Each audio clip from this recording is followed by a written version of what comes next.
regular update for the seismic mitigation program funding. The district has several projects in various stages. So first we're going to go through the process a little bit, a reminder on the various steps that the district had to go through to get to this point. The status of the state funds, where we are today in terms of the monies that are remaining available, and then the status of each individual project that the district has going right now. So first off, the eligibility process. So Division of State Architect is a major player in this process. They kind of touch the project a number of times. First time is when the engineers prepare an eligibility package and they go through and review the buildings to ensure and to concur that the buildings are eligible. And that means they are reviewing the building type as well as other elements that may qualify the building for seismic funding. Second is kind of the phase 2-3, depending on whether the project will qualify for rehabilitation funds or replacement funds. The minimum scope required is prepared and submitted to DSA for concurrence, that it meets the minimum required scope to mitigate the threat. And then finally, when the construction project is ready to go, normal DSA process and reviewing the plans and for DSA code compliance and all of that. So that's the DSA process. Can you give a little background so they understand this, so the audience understands? Because I went to the cash conference in February and learned that they had $135 million of untapped money the districts weren't applying for. Can you give them a little bit about the background about what that is and what we're seeing? Because we know the modernization money's out, and we know that the government didn't put a school on that balance.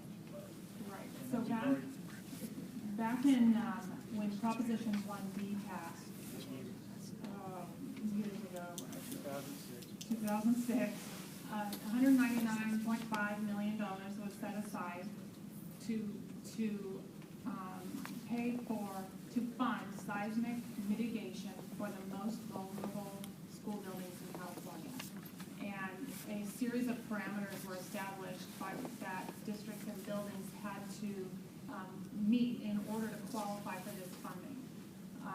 So that was years ago. I think one or two projects got funded under those series of parameters. They were very strict parameters, and there were districts just weren't willing to put the time and effort into going through that to get to unknown amounts of funding.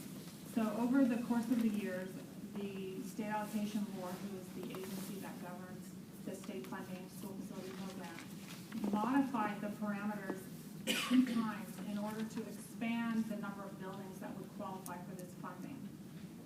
There's a slide in a little bit that talks about how much funding has gone out to date, but as Mr. Ramsey has mentioned, there are still $138 million remaining that has not yet been spoken for and has not been requested by districts throughout the state. So, And our district got $13.9 million so far for the Korematsu site. It was a replacement project that was sorely in need of replacement and qualified for the funding, and the district went for it as soon as it was eligible, which happened to be after the first parameter change that allowed the district to get in there and request those funds. So now, with the most current change in parameters, there are additional projects that the district is pursuing to, in some cases, reimburse, in some cases, prospectively fund additional seismic projects in the district where it can be qualified. So, hopefully that is enough background on that. Once it goes through the Division of State Architect eligibility and concurrence process, then it's time to submit the project for funding request to the Office of Public School Construction. So at this point, the OPSC, in order to request a full funding, you have to have your construction plans ready to go, all your concurrence letters, and then that package can be submitted to OPSC.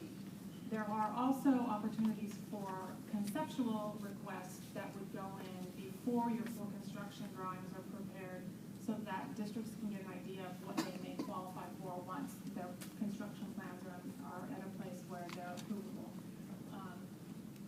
And then, the funding determination, as we talked about, there's two different types of funding. Rehabilitation, that pays for, the state pays for half of the identified minimum required scope to mitigate the seismic threat. And then replacement funding is based on square footage of the buildings that are being replaced. In order to qualify for replacement funding, the cost to mitigate must exceed 50% of the identified replacement cost. So that doesn't happen very often. Korematsu was an example of a project that qualified for replacement funding. Some of the other ones that we're seeing now are probably going to be in that rehabilitation category. Really, even Pinole Valley High? Yes, even Pinole Valley High. It was a little closer to that threshold, but at this point, the cost-benefit analysis did identify it in the rehabilitation category. And it has to do with what is that? Thomas said he's working with WCCUSD in Pinole Valley High. Yes. Is that correct? Yes. All right, so here's the status of the state funds. As we discussed earlier, 199.5 was the original amount set aside for seismic projects. Up to this point, 50.5 million have been apportioned with funds released for seismic projects in the state. There's an additional 7 million currently awaiting a fund release.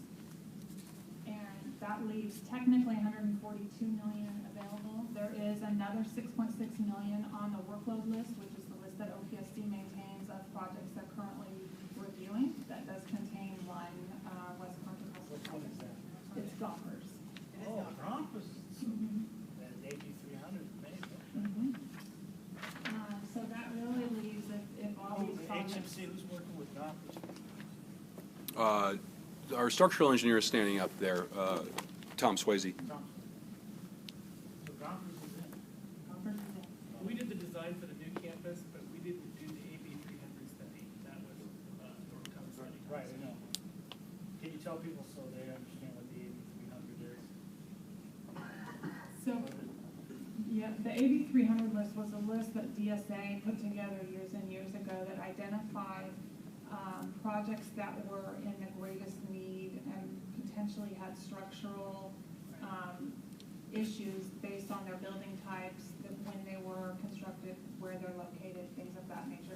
It's a very long list and very old, and there are buildings on it that maybe aren't here anymore. So we've had to go through and look beyond the AB 300 list when Yeah, we're looking I at know, projects. but the ones that we have with Crestview, Korematsu, and El Cerrito and Is Jose Villar here with Crestview? Are they working on their different parts of the application?